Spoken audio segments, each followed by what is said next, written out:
Yeah, it's the same way up here, almost North Lee. Meeting come to order, please. As chairman of the select board, due to the COVID-19 coronavirus crisis, in accordance with Governor Sununu's emergency order number 12, pursuant to executive order 2020-04, this board is meeting electronically utilizing the Zoom platform. We previously gave notice to the public of how to access this meeting using Zoom, and instructions are provided on the Town of Lee's website at leenh.org. If anybody has a problem with access, please call 603-659-5414. Please note that all votes that are taken during this meeting shall be done by a roll call vote. Let's start the meeting by taking a roll call. Attendance. When each member states their presence, also please state whether there's anyone in the room with you during this meeting, which is required under the right to know law. Mr. Bugby. I'm here and no one is in the room. Mr. Brown. I'm here and I'm alone. Ms. LaCourse, I am here and alone. Thank you. First order of business is the budget and the warrant. So everybody should, well, over the last couple of meetings, we've gone over this budget several different times. One thing I'll just want to point out to you from my end, general, is that it's what I see is listed here is a little bit over 7%. I'm not enthusiastic about this. I will most likely vote no, but I want to hear what the other two select people say.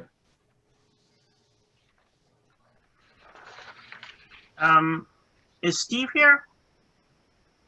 Steve Bullock? Yeah. Yes. I saw him, yes. There is a change, and I'll let Steve handle it in the transfer station solid waste, but if he's Okay. not ready, I can tell you what it is, but So I'm here. I don't know what the change was. I know that the lamprey has to get changed because of the meeting that they had on Friday, but I was not present at that meeting. there's the changes, the $1,349 needs to get changed to a total of, well, I don't know what the total is, but the separate numbers are 1,043.20 and 761.69. So those two put together. Can you say those again, please? 1043.2, Yep. 761.69. There, Okay. And that's 1804.89. 1349. So that's the lamprey closure cost line? Yeah, that's the two charges. There's an operating one and there's a closure. Okay. All right, so Julie, last year we put the operating budget in the dues line that is not in the solid waste budget line. It's in the next, it's in the actual transfer station budget. All right, hold on. So it's under dues? I think it was under dues and subscriptions because at the time we didn't really have a line to put it because that was our dues to operate. Right. So we stuck it in there. Okay. All right, the closure is the 1,043.20. 1,043.20. So wherever that's going, Okay. and the other one is the operating expense. So Steve, do you know if that's a number that's getting added to that 1728? Hold on. No, it should. So I think last year we only had like $500 in that line, and we added it in because that was a new expense that came up halfway through the budget last year that we had never paid before. Okay, so we are adding the 761.69 to the 1728? No, you probably can take 600 off of that. 600, you can deduct $600 out of that line. Wow, you guys are really confusing me. I'm glad I'm not involved in this one. So in that line item, dues and subscriptions, Steve, it should only be 1128. Yeah, so if you look at FY20 approved, it was $400 because that's all we paid for dues and subscriptions. Yep. And then last year's closure costs or last year's operating cost was like 1,300. Yep. And that's, which is why it got increased. Okay. So Well, if you do, 761.69 plus 400 is not 1128. No, it's 1161. So can we make it 1161, Steve? yeah, All right, 1161. Okay. And then in the solid waste closure, instead of 1349, it's the 104320. 20. Yep. Yep. Okay. Okay.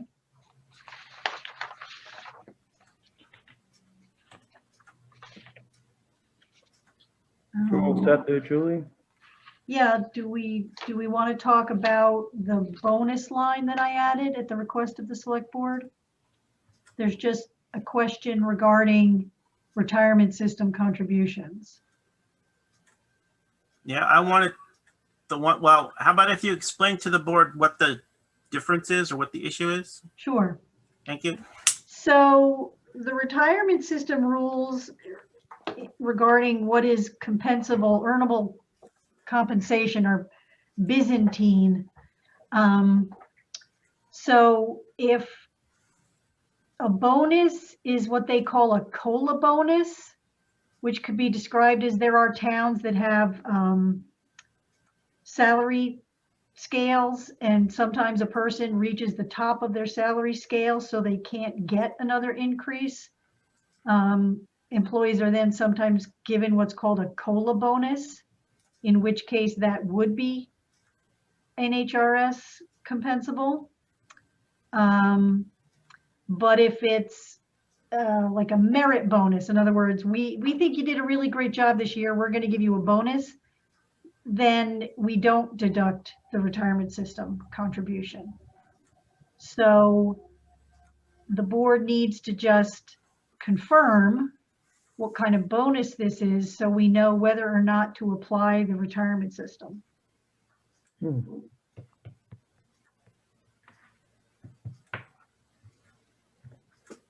I would vote to not apply the retirement system. That would reduce the cost by, it looks like, $2,790.95. Yeah, that number would then become $15,632.65.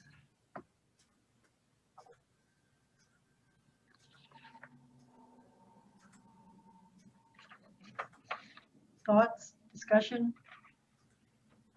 I already expressed my thoughts. I was asked, sorry, I was That's okay. wondering whether the other two selectmen had. Mr. Brown? Well, I'm having a problem hearing everything, but I think I'd go along with Scott.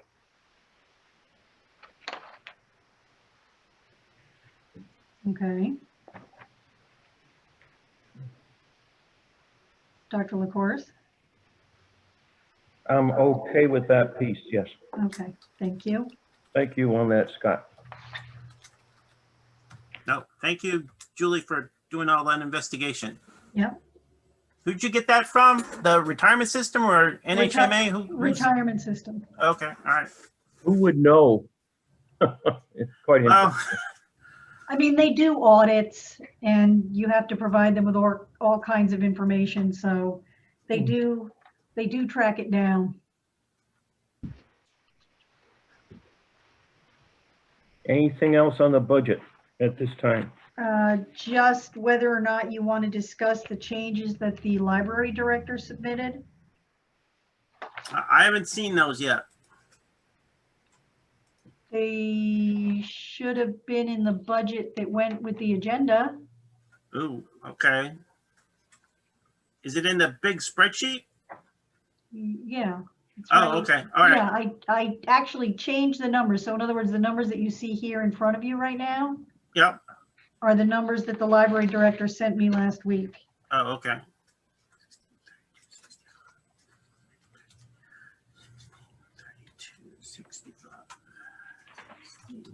So they took the total of 250,000 that the ABC recommended allocating to them, and redistributed it, which means they put more money back into their operating budget and took back the full-time youth services librarian.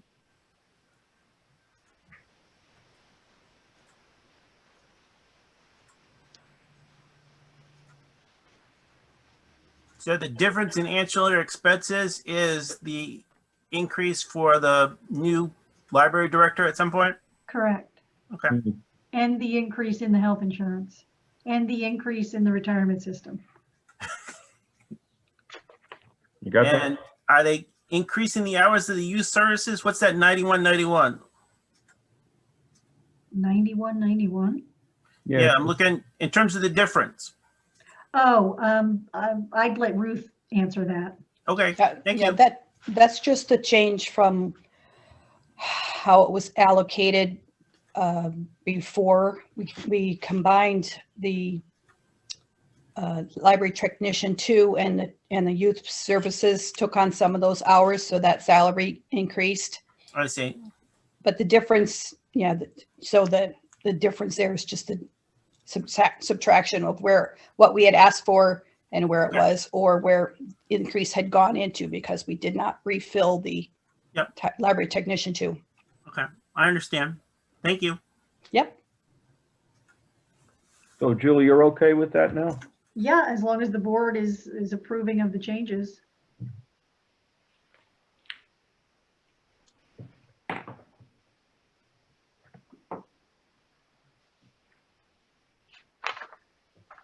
And then I don't believe there were any other changes from last week to this week.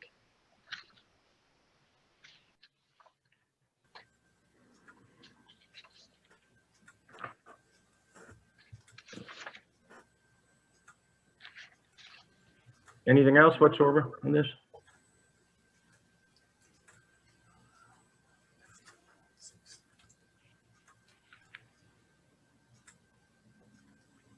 I want to restate my position. I'm not enthusiastic about a 7% raise in the budget. You heard my previous opposition to adding more personnel in these strenuous times. Therefore, I'm going to move against this. Therefore, I'm not going to make the motion to approve. Mr. John, would you entertain us having the discussion about the warrant articles before we vote on the operating budget, please? I have no problem with that whatsoever. Let's move over to the warrant articles. You want to proceed on these one by one? Sure. So I'll just read off the article number, and if there's discussion, we'll have discussion at that point. Obviously, 1 and 2 is not going anywhere, right? Yeah. But Article 3 is the operational budget. You want to hold on that? Can I ask a question? I thought Article 2, isn't that supposed to be like outside or something? Can somebody No. clarify that? Yeah, I got clarification on that. That alternative ballot advice was for towns that have regular town meeting. Oh, okay. All right. That's good. So Article 3 is the overall budget, which we were just discussing. Let's hold on that. Article 4. If I'm not hearing anything, I just assume we're fine. Yep. I'm okay with 4. Article 5. Article 6.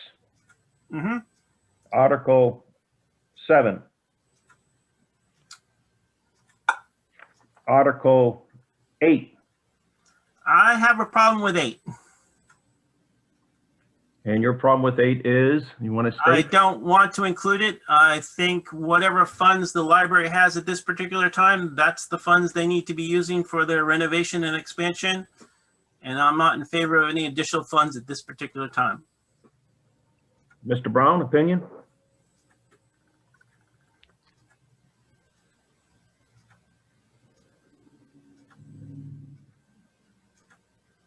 Mr. Brown? Is he there, Julie?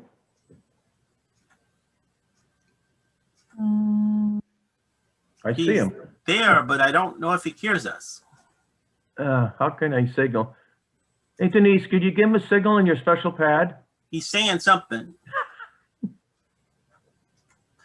Mr. Brown, you're still muted.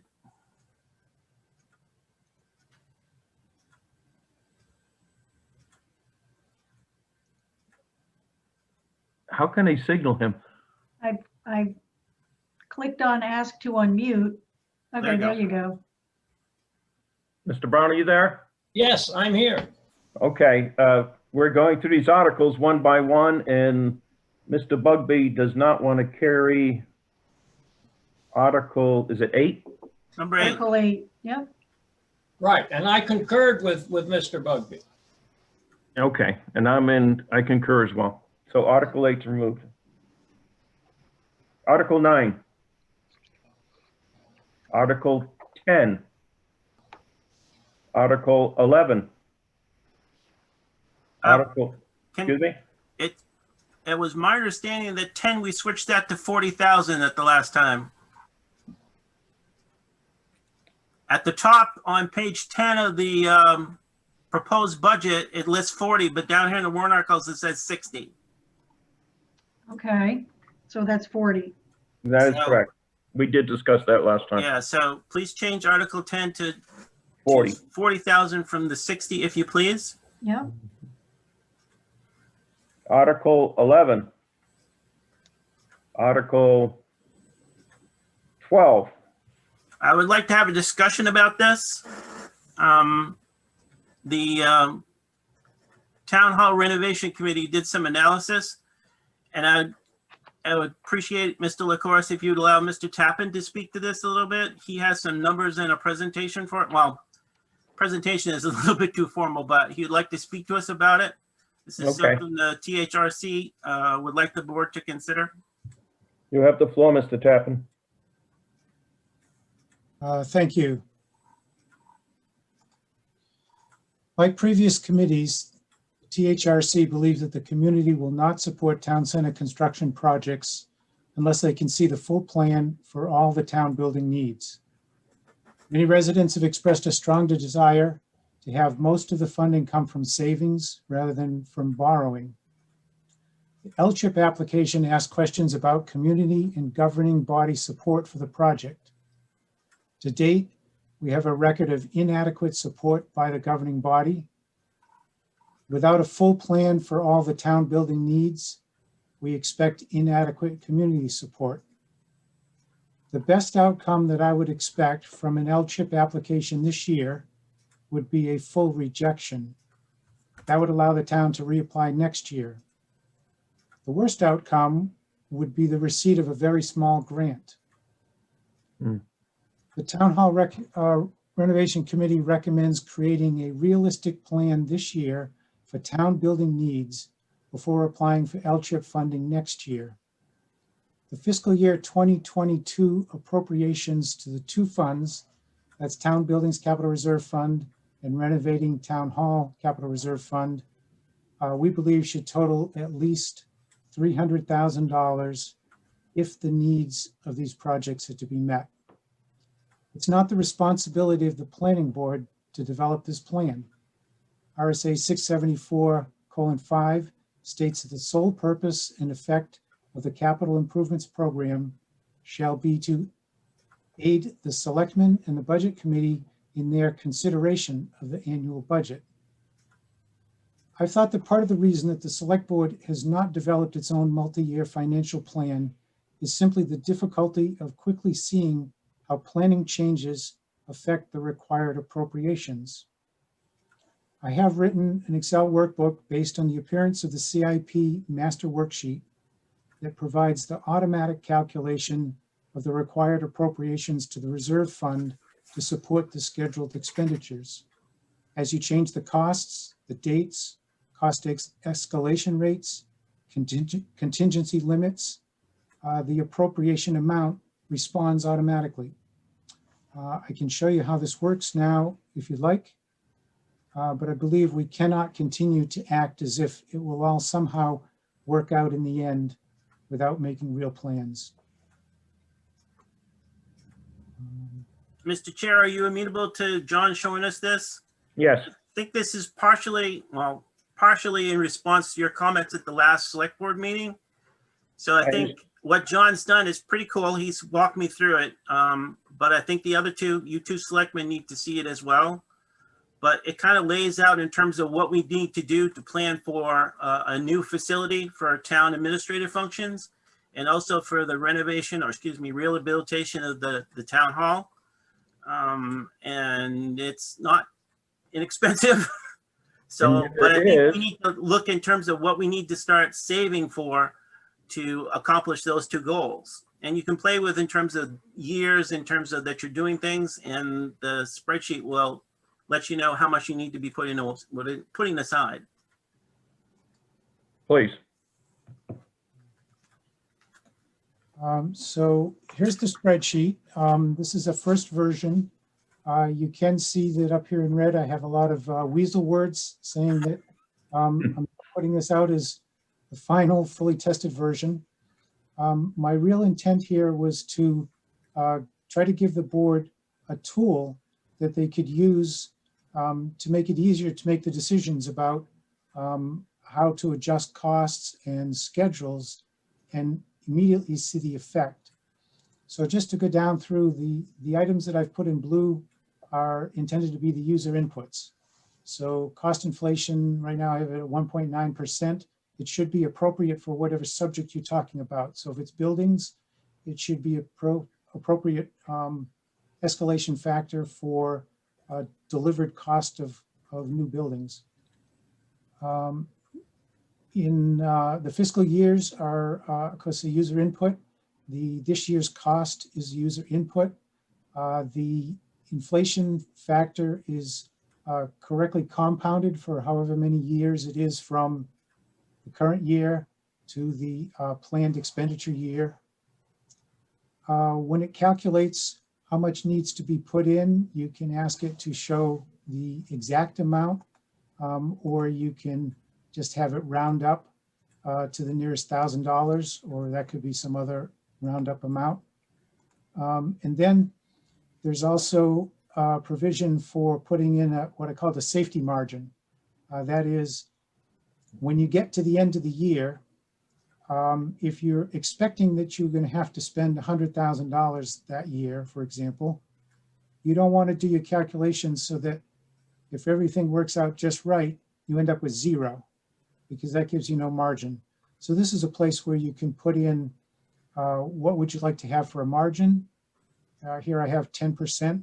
That would mean that if in that year you were expending $100,000, you would want to end the year with at least $10,000 left in the fund.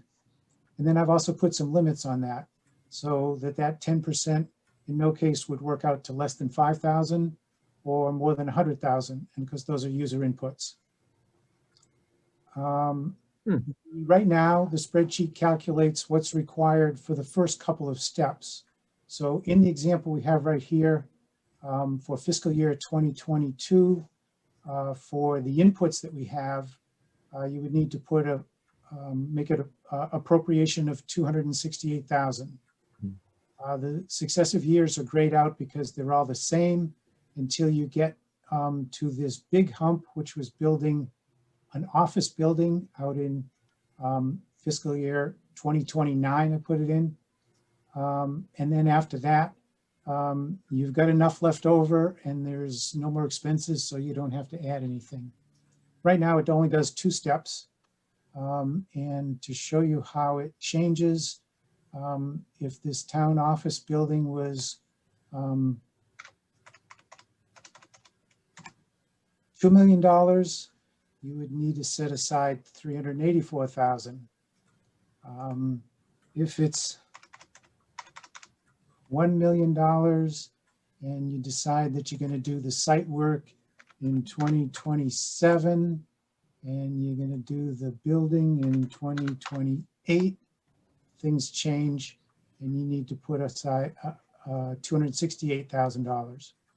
On this page, the 2 funds, town buildings and renovating town hall, are considered separately.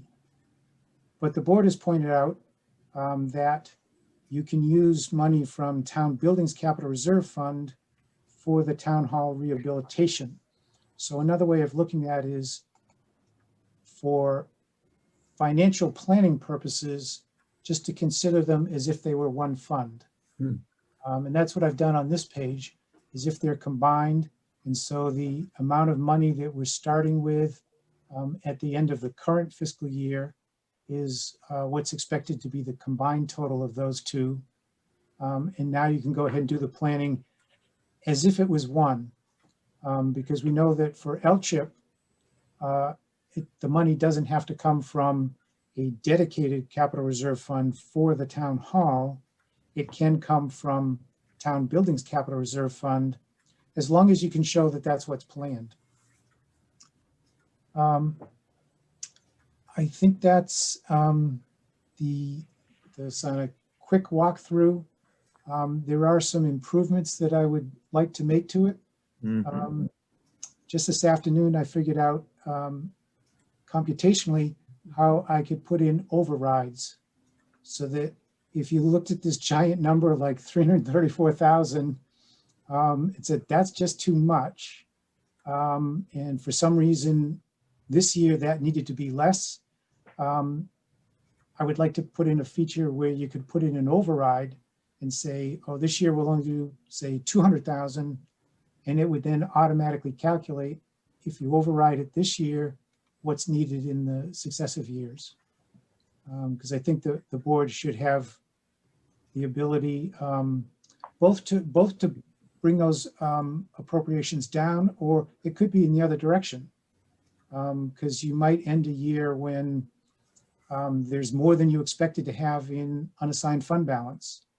And so there might be one year when you could actually set aside more than the minimum. And then that would show a reduction, and that should automatically calculate those the results with an override like that. Again, my purpose was primarily to provide a tool that could make it easy to make those decisions.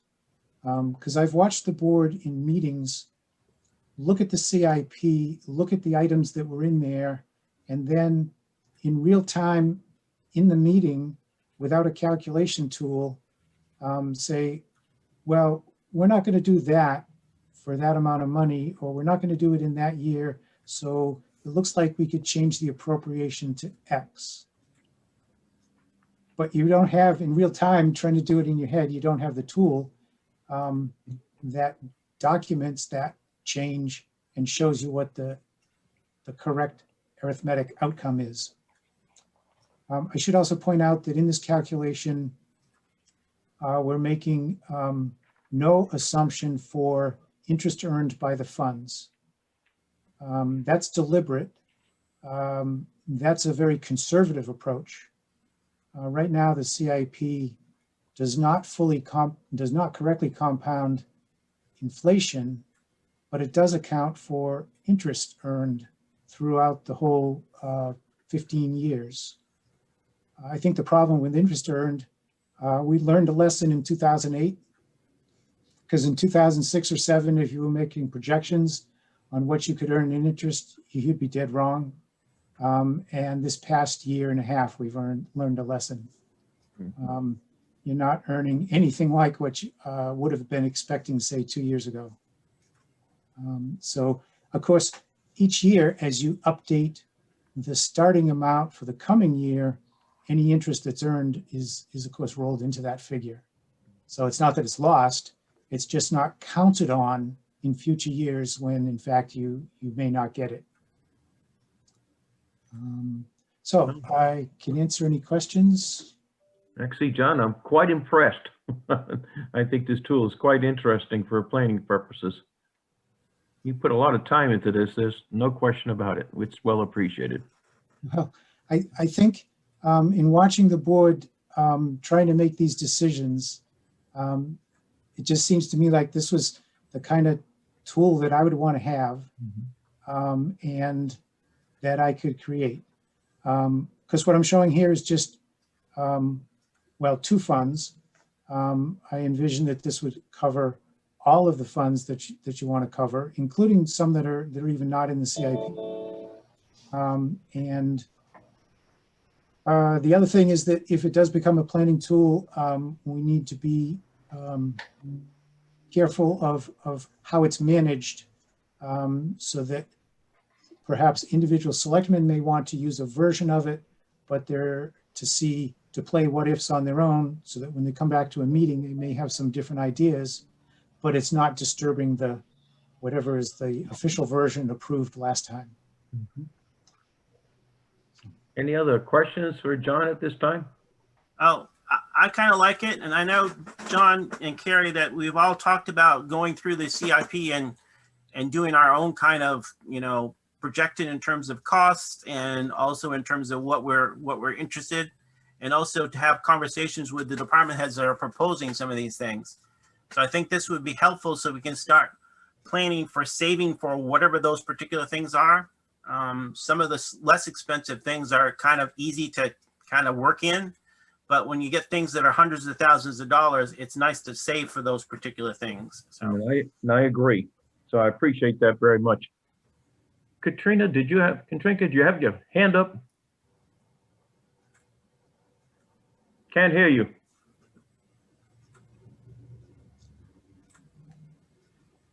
Can you hear me now? Yep. I'm sorry, I was muted.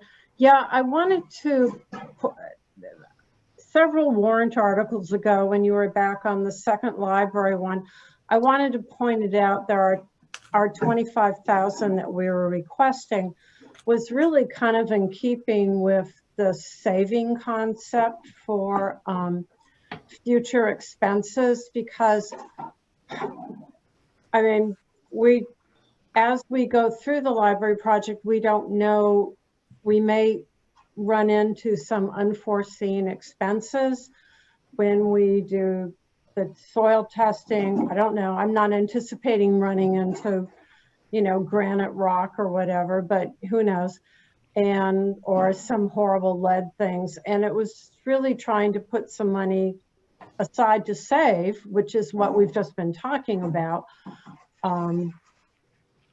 for the library project. So it was really kind of looking towards the future, and again, there may be some unforeseen expenses that we run into that we don't know we're going to run into. So anyway, that was yeah, thank you, Julia. It was like, what article was it? It was up further. Anyway, I really wanted, that's why I had my hand up and about 20 minutes ago. I'm sorry. So that, that's okay. We're still all getting used to Zoom.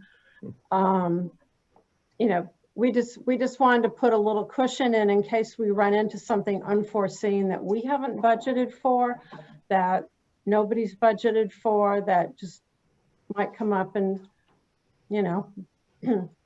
bite us in the annex, Nicely said. Well, I'm trying to keep this a family-oriented thing, but anyway, I just wanted, and right now you've all been talking about putting money aside to saving, and this is, the one thing the library has been doing for, 11 years, is trying to put money aside to save for future expenses, and we just kind of wanted to continue that. And anyway, that was all. I just wanted to speak to that particular warrant article. Thank you. Any reconsideration, Mr. Bugby? No, I hear what she's saying, but right now I believe her fund has, well, not her fund, the building fund for the library has 384,000, and the library capital reserve fund has 130. So if they're taking out 100 out of the 130, that still leaves them 31,000. But originally the library building there was 60,000 in there. So they're really getting 40 extra out of that particular fund for that. And maybe they're using it for furniture or whatever. So that's fine. But yeah, the 60,000 was put in there specifically for building, and we put that in there before there was the other capital reserve fund. So that the 40,000 is really more for the furniture and the shelving. okay. But the 60,000, I mean, it is a kind of a weird differentiation, and you know, we put that money in there before we created the other fund and, yeah, you know, it's one of those things. I got you. Carrie? John, I'm gonna, since I'm really not hearing everything clearly, I'm gonna go ahead and go along with Scott's direction. I'm just not getting all of the conversation across my speakers right now. I'm trying to fix it. Okay. I understand the position as well, and we're just going to leave it as it is. Okay. We were talking about Article 12, and Can we had, I say something first? you sure can. Go ahead. Last meeting, I'm pretty sure that you guys only spoke about dropping my equipment capital, Thank you. I knew I made the change. not my road and bridge fund, because Julie put the highway capital reserve fund for the equipment to 40, but I don't remember someone saying anything about my highway, road and bridge Oh, fund.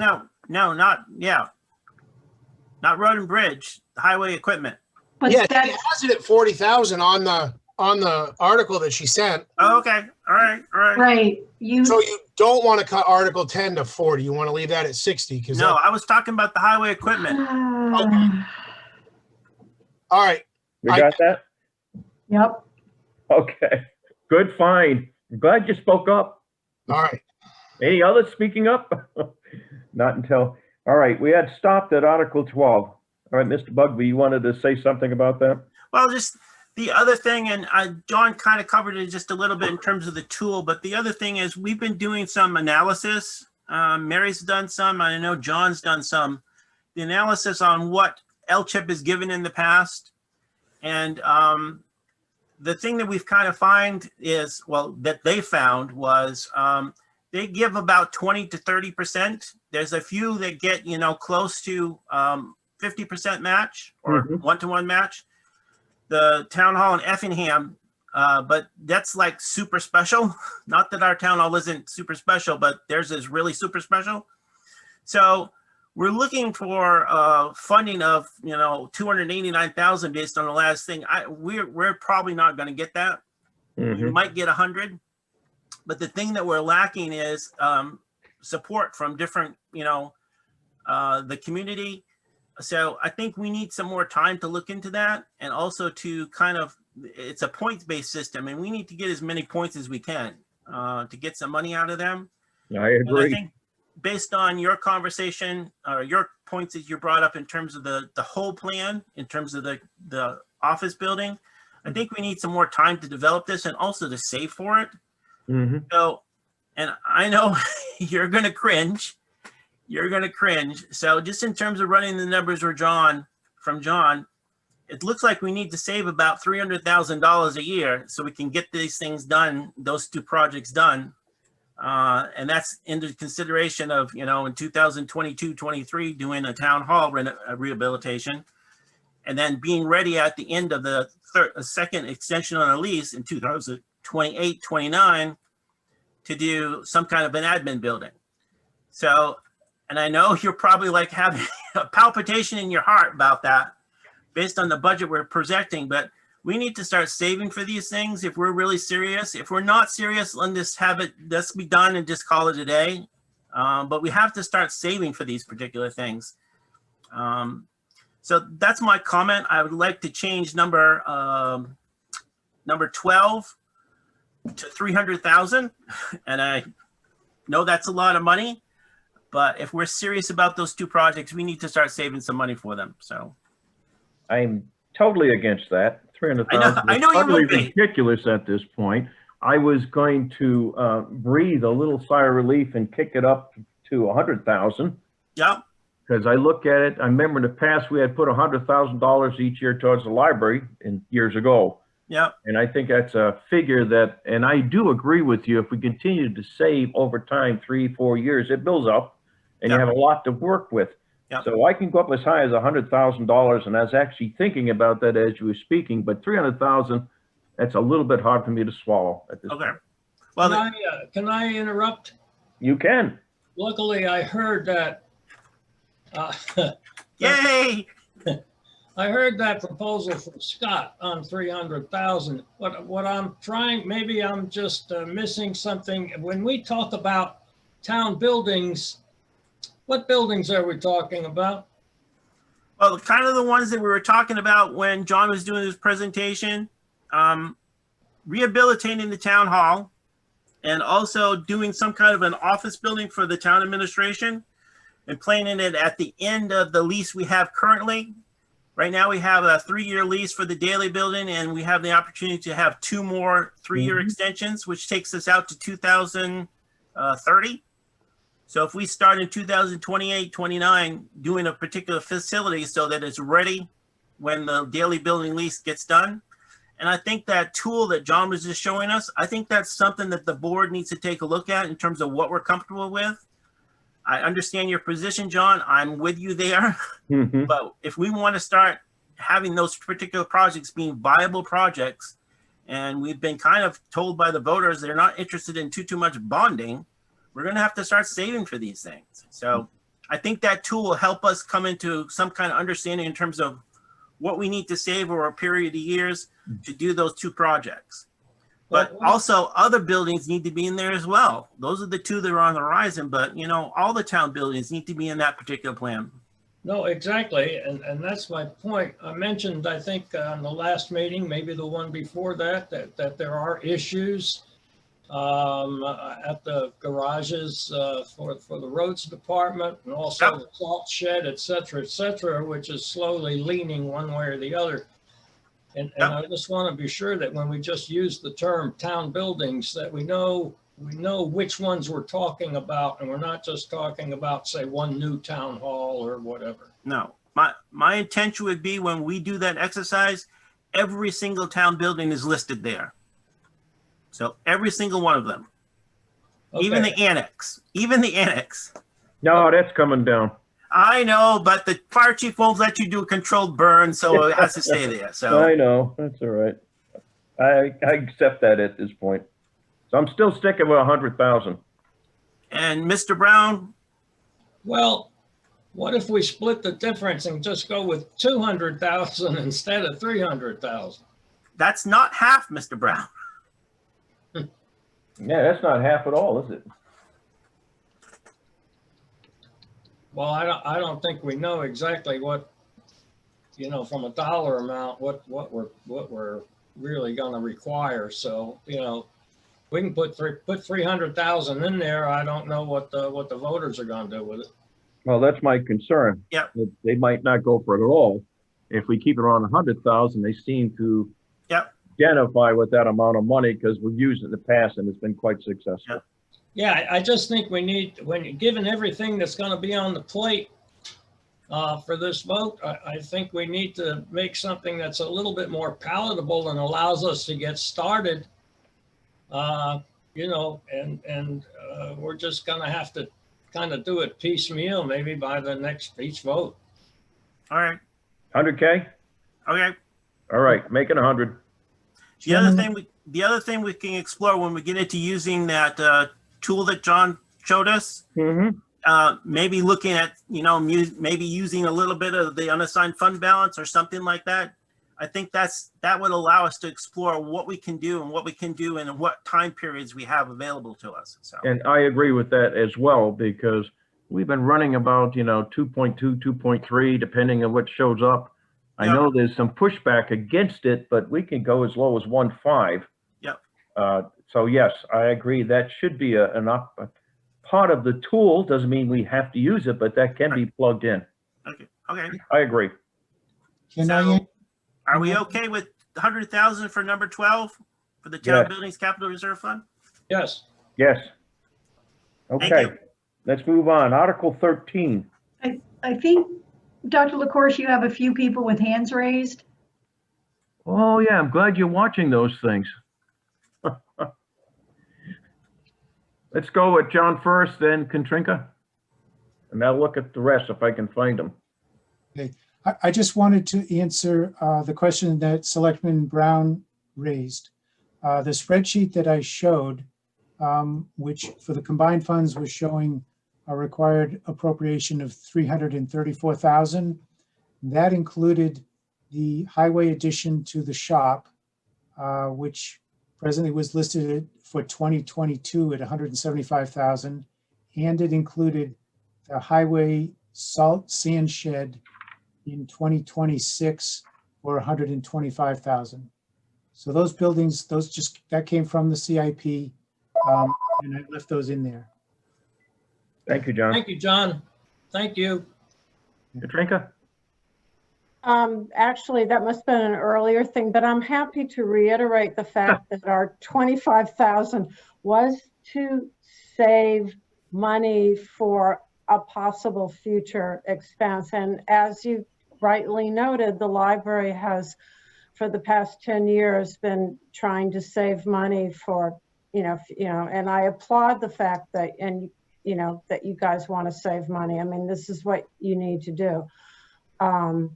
And should have been doing, but that's okay. But I just wanted to put in another plug for our 25,000, which is really kind of small, but that it was just, an attempt to save money for future unknown expenses that we might run into that would help. So that's all. Thank you. I got a question for Julie, the town administrator, since Katrinka brought this up. Mhm. Library is not considered to be a town building? There, it is. It is? It is. The select board are the agents to expend, so it would be entirely up to the select board to determine what you want to use those funds for. So if we wanted to dip into this town building capital reserve fund to float some library expense, could we? Yes, we've done it in the past. And the town owns the library. The town also owns the Historical Society as well. Exactly. So when we put money into that fund, so I'm speaking to the library trustees at this point, there's always an opportunity to make a plea to the Board of Selectmen for use of some of those funds if you do run into trouble. Well, Yep. my understanding, we haven't run into this in my particular history, but yeah, I mean, I think when we got the furnace replaced, and Julie can help with this, I believe that came out of the town building funds. It just depends how much money, is in there. That's all. But yes, I think it is a town building. The library is, the inside of it is run by the trustees and under the control of the trustees, but the building is a town building. Absolutely. Okay, I just want to make sure we have an understanding. So if there is an issue with respect to savings is not enough, there's always a backstop somewhere. Just, Okay, Sure. thank you. sure. Thank you. So we covered 12, 13, we're on 14? I hear nothing. 15? 16? 17?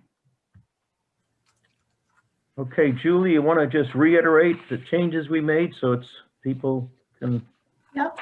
So the board is eliminating Article 8, which is the deposit to the Lee Library Building Capital Reserve Fund, and increasing the deposit to the Town Building Capital Reserve Fund from $50,000 to $100,000. therefore I'll make a motion to approve with changes that we just presented on the warrant. Second. Further discussion? Yes, can we have a discussion? You can have a discussion. All right, I do this for the ABC and I just updated it with the changes that we made. Mhm. So in terms of the operating budget as we define it, it's up 7.56%. And in terms of the overall budget, it's up 6.32%. And doing some revenue calculations and also plugging in the stuff from the school, the town tax rate is going to go up 11.86%. Mhm. From 661 to 7.39, so increase is 78 cents. And these are just my calculations, Yep. so I use the numbers from the school. Also, the school district is using our current evaluation. Usually it goes up 5-6 million. I'm using 6 million to increase it. So that's kind of significant. And I know we just added some things. So I don't know if, I know, John, you're not comfortable. I'm kind of uncomfortable. I don't know where Mr. Brown is, but I don't know if there's anything else we can consider in terms of reducing, delaying.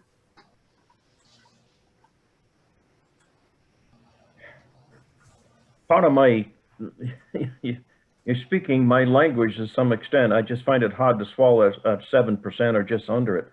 With respect to going through all these articles, 1 through whatever it was. Yep.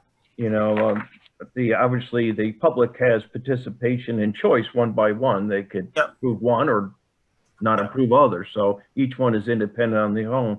But the operational budget, that's one fell swoop. It's yes or no at this point, or it can be decreased by a percentage or a total amount. So as I told you strongly, I'm going to vote against that operational budget. Okay. Is it something that maybe you and Mr. Brown might consider? Because we present this on the 30th, and then on February 6th, we can reconsider. So how about if we present it on the 30th, see what people say, and maybe take another look at it when we have the presentation on the 6th? Because after we hear people's comments and stuff, and let's take a look through it again at that particular time. Are you both amenable to that? Julie, is that I think it's a good idea, Scott. Julie? Yeah, I mean, the purpose of the first informational session as written in HB 1129 is to discuss the optional town meeting procedures and to review the warrant. Certainly the operating budget is part of the warrant. And during the deliberative session, there's a discussion regarding the operating budget, although it's never terribly detailed. But it would still give the voters an opportunity to write in and comment on the budget. Long as we're on legal grounds, I assume we are at this point. I think it's amenable. That will give a chance to see how much the public is interested in this type of budget. All right, let's do it that way. Therefore, at this point, we're just gonna not move on either of these. Well, I think you have to do that anyways. Right, you do have to, because we have to post the budget and the warrant. Yeah. I just wanted to make sure that you and Mr. Brown are amenable that on the 6th, we can like take people's comments and reconsider some of these particular numbers if we want to. Yes, absolutely. Okay. So I So believe you have a motion or not? You don't have a motion, do you? I have a motion associated with the articles that were presented, But not the operating budget. not the operating budget. Okay, That's- we'll do it one at a time then. Go ahead. Yeah, said I had moved that we approve the articles as presented with the modifications that the town administrator just discussed. For a second. Did you get a second from Mr. Brown? Second, Yeah, we got one. Now, any further discussion on the articles? I'm all set. All right, hearing none. Mr. Bugby, your vote. Yes. Mr. Brown? Your vote. yes. Ms. LaCourse, yes. I would do it independent on the operational budget. I'm gonna move. Now, you can do a negative or somebody else can move this. Mr. Bugby, you wanna move it? I move the operating budget of, Julie, do you have the number? The final number, Yeah. The final number? well, I don't. How close? Well, the number I'm seeing here is $4,578,012, but we did make some changes. We made some changes, yep. So it was 4,575,221 with the change to the bonus line, and then you made a few small changes to the solid waste and transfer station budget. So can you do a quick calculation and tell me what that number is? So it's minus 567.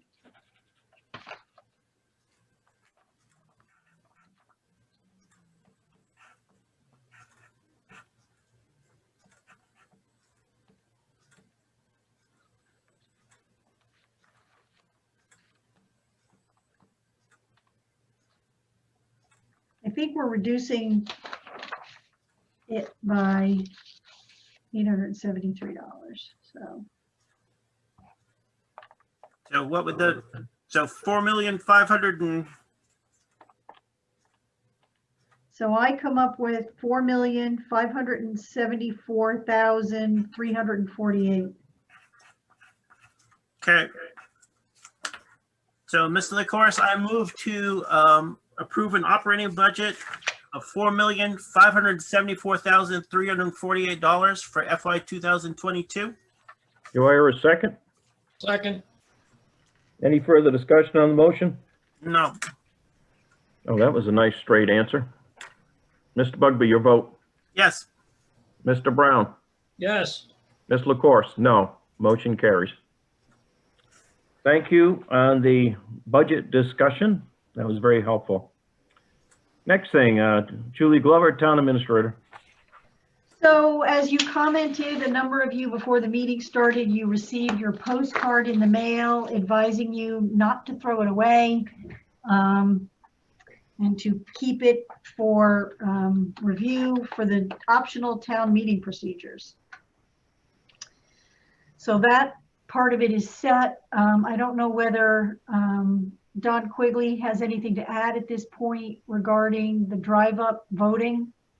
I think that they were going to take a tour of the transfer station this week.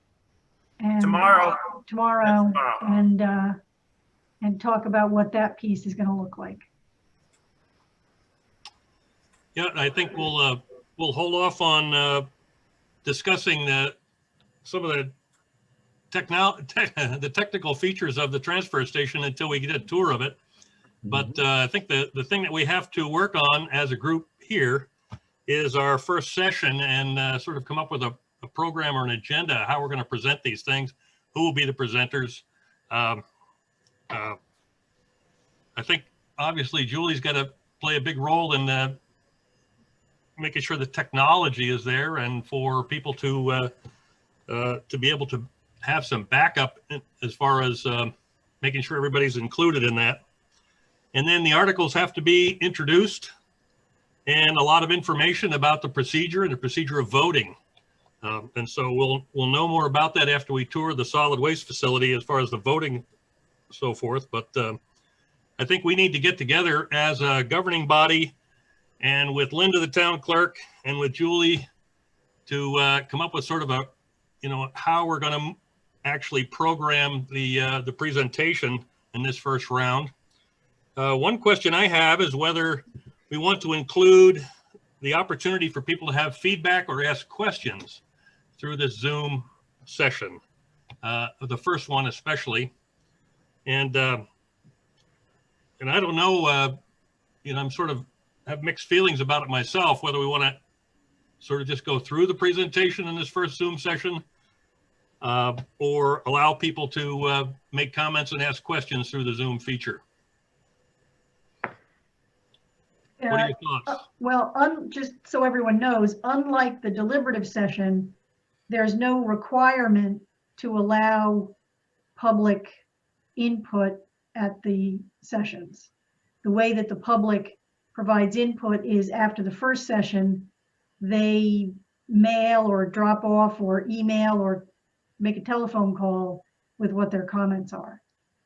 That's not to say that you can't allow comments, but the way that it's been structured by the legislature, it's not required. can we first, because isn't there in the HB, whatever it is, whatever the law is, that it's the moderator or the governing body? I think That correct? it's the moderator. Oh, it's definitely the moderator? Okay. Yep. All right. The moderator presides, so-called, of this session, but, Yep. we'll all have a role in this thing. I would imagine Linda is usually keeps minutes of this session, but that's going to be a recorded feature, so I don't think she has to be able to do that. I think she had indicated to us that she was going to take minutes. Okay. I do minutes, yes, Okay. Of both of these information sessions. yes. Okay. And so I guess my gut feeling is not to sort of allow feedback and questions from the public through the Zoom session for the first round to see how it goes. We're not required to do it. But then again, I'd like to know your thoughts on it as a governing body. As a governing body, I feel that we should not take questions at this time. We're just going to make presentation. And obviously the public, if they're truly interested and they have comment, they can do it through email or through mail or a Dropbox or some way. I agree with that. I think that's probably the way we should go instead of trying to open up for discussion on how we're going to make formal voting come March. Because I don't intend to take questions during the presentation associated with budget and all the different articles. It's just going to be a presentation at that time. So we'll have each of the select persons take a group of articles to present, or would you prefer one person presenting all the articles all the way through?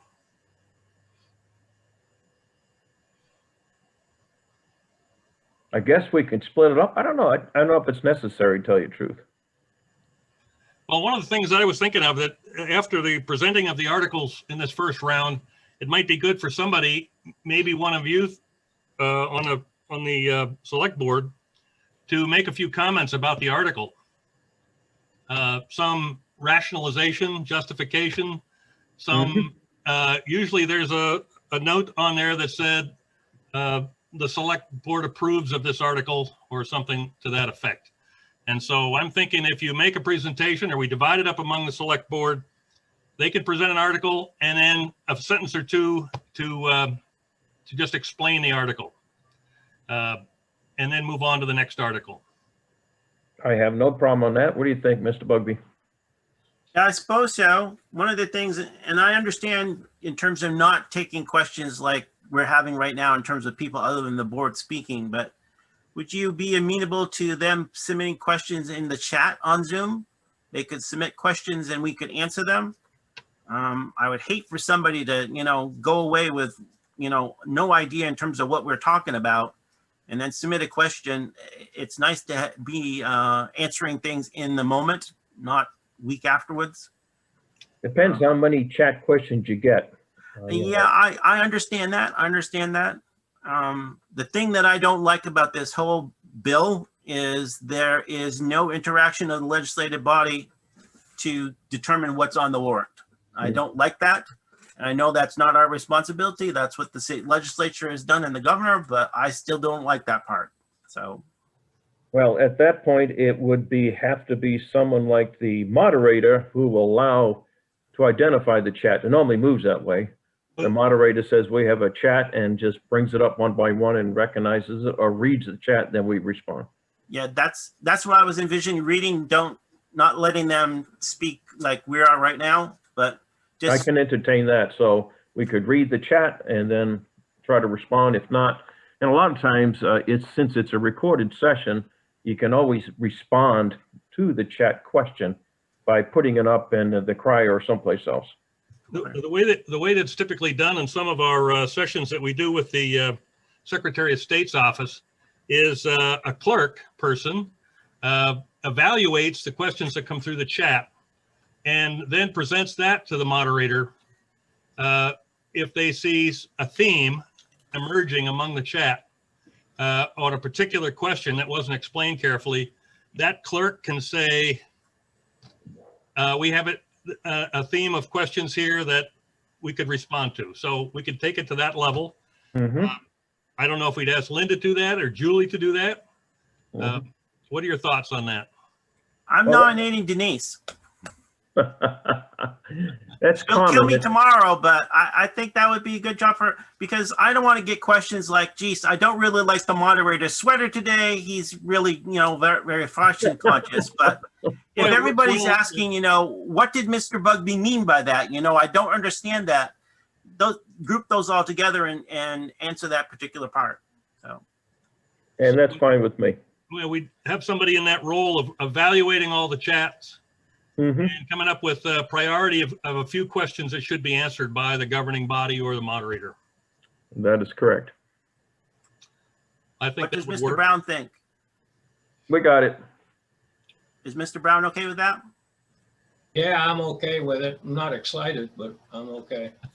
I think Well, none of it's us about are the really best we excited can about do. the process. Hi, can I just mention something? Yeah. Thank you. I've been kind of waving. I looked for the raise the hand, but it went away or something. It went I away. just want to say I've moderated some Zoom sessions with 90+ people, and it can very well be a challenge to make sure everybody has a voice. And you definitely need somebody specific to moderate the chat and to let whoever's running the meeting know. But I just want to say, in this age of Zoom, and I've run into this with other things I'm affiliated with, that communication is so hard right now. I mean, I feel and I'm sure you felt this too. And I just think if you don't allow comments or, how chat is like, not everybody knows how to do that. I just think if you don't allow, comments the way you do in the deliberative session, that it's going to be very difficult. And, I feel cut off by a lot of what's going on in the town right now, even though, I'm pretty involved in many things. And if I feel that, I just think, a lot of other people in town are really feeling that. So I just want to enable the participation as much as possible and the communication. That's just kind of my feeling. And I know it's really tricky to do that, but when you do the delivery session, whatever takes, you definitely need somebody to look at the chat, maybe 2 people, somebody to respond to them saying, yes, we hear you. It really is a coordinated effort, just because not everybody, I feel like I know a lot about Zoom in the past year, but I'm still learning and getting comfortable with it. So if I'm still learning and getting comfortable with it, a lot of people in town are like clueless. And I don't mean that in a disparaging way. I'm just, if we've got a select board person who he keeps saying he can't hear everything during the meeting. I mean, that how much confidence does that give you? I mean, you really need to think about that. Mm-hmm. And I agree. It's If I can just Julie, what are your thoughts about the No, chat? no offense, Perry. Yeah, my concern about how we do all this is simply, if you just put the articles up in front of them and you can't have a discussion about it, I think they're going to be more likely to vote no. Yeah, I agree. And so I would like to be able to present, if we could come up with a way to present the article and then whoever's presenting it also have just a short commentary. I think we can probably second guess a lot of the questions that are going to come up, but have a commentary that goes on after you present the article and then let them do their thing and vote for it. But I think we have to do more than just put the article in front of them, say, there it is, don't say anything, because we're not taking questions. And somehow we've got to get some line of communication in there. I mean, yeah, at the deliberative session, you might have 5 people come up and, and sometimes it's the same ones, who I always refer to as the usual suspects. But, I just think, it's as normal as we can keep it. I think we're all better off. mm-hmm. But, and it's my 2 cents, and thank you for letting me talk. No, I think it makes a lot of sense. Since we're talking about it, does it make sense at this point that we as we usually did in the past, who has what article. I know the moderator kind of introduces it, but normally a select person speaks to it. Is it worth going through this right now to decide who's going to do what, or do we have time to put that off and do it later, Julie? We have one more meeting before the first information session. All right, so let's think about it, and at that time, put an agenda that the board will decide who speaks to what article. Yeah, good idea, John. Okay, that way there, you can prepare for it, and you'll be well-versed in that particular article anyways. Okay. Anything else there, Town Administrator? No. Anything in the consent agenda that you want to pull out? D. What? D as in dog. Oh, you want to pull out D? Why, you don't have any minutes? The minute? Well, I do have minutes, but I have a problem with the minutes as Denise sent them. Okay. You want to correct the minutes first? If you're amenable, yeah. I am The amenable. non-public minutes on the 28th. I have once again been promoted to chairman. Oh, I don't know if this is some psychological thing that Denise is having, but I am not the chairman, Denise. That was a while ago. you may be in the future, though. Well, maybe if I'm lucky or unlucky, but if you can change, I think it's in board members present, it says Chairman Bugby, change that and make Mr. LaCourse chairperson. And then number 4 on the non-public says minutes dictated to the town secretary in public meeting by Chairman Bugby. No. No. So So you want, Denise, this is going into your evaluation, and also any candy disbursement I'm going to make in the future is going to be affected. So just so you know, oh, brother. other than that, I'm okay with them. All right. So we're going to make those modifications to the minutes. I Thank don't you. consider those substantial, but let's put them on the line. Thank you. Therefore, I move to approve or accept the consent agenda as presented. Second, Discussion? no. No. Mr. Bugby, your vote. Yes. Mr. Brown? Yes. Mr. LaCourse, yes. Motion carries. The consent agenda has been accepted. Any miscellaneous unfinished business? I have something. Is another hand somewhere? Yep, it's Karen. Can you hear me? It's Karen. Oh, yeah. I don't see a hand, but I see your name. Go ahead. So last week when the highway crew was taking down the tennis court, they thought that it would be a great spot for an ice rink.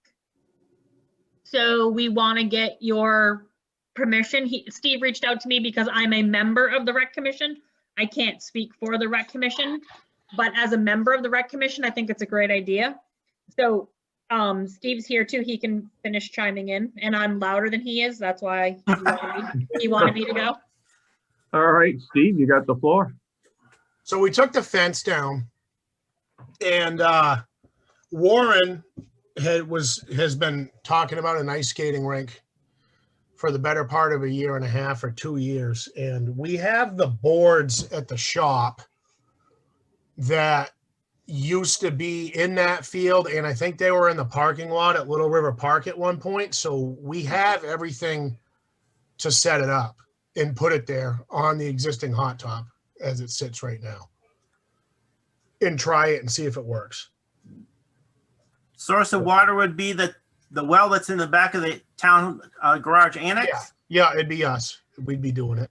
So would you need like a tanker to bring water over, or is there a line that you can run? How would Well, we that already work? have a tank that we Okay. would just put in the back of the one ton. All right. And how big is this? How big is the rink? 60 by or 40 by 120. Wow. Oh, that's good size.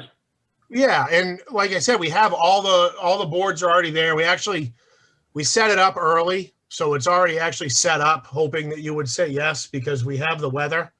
Yeah. Able to make ice tomorrow. So we set it up hoping you'd say yes. It only took us an hour, so it wasn't that big of a deal to get it all set up. But like I said, we had the ice already. or we were hoping you'd say yes, so we could just start going and putting water in it starting tomorrow because we have the weather to be able to make ice. John, can we ask the town administrator in terms of liability, having an ice rink? Yes, please. You read my mind. The same as having any other recreational activities. It's the same as having the playground equipment or the pickleball courts. So is this going to be like, they're going to charge us extra for this increased liability, or is it just covered with what we have already? I'm pretty sure it's just covered by what we have. All right. And Second question, is there lighting out there? yeah, No, so it'd be just like if they were at Little River Park, it's dusk to dawn. Okay, that's what I was looking for. parking, where would they park? So we would let them park in front of the highway garage.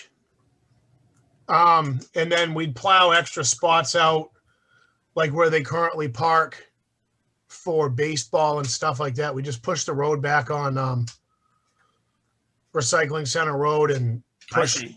wider spots back out on 155 to try to get as much parking as we can. All right. Actually, I think it's a great idea. More recreational opportunities. I remember, even myself as a kid. And don't they do that at Strawberry Bank too now? They have. Yeah, they, do. yeah. I don't know if they're doing it this year though. I think they are doing it this They're year. doing it? Yeah. So Well, I my think it's hope great. is if this works, we buy something more permanent or hopefully the rec commission buys something more permanent. And the only reason we didn't put it at Little River Park is it's in the direct sun all the time. So the ice would melt a lot faster. This current spot is in the shade all the time. And there's a lot less wind. And I'm going to assume with how windy it is at Little River Park that you'd get less people using it because of the wind coming through there all the time.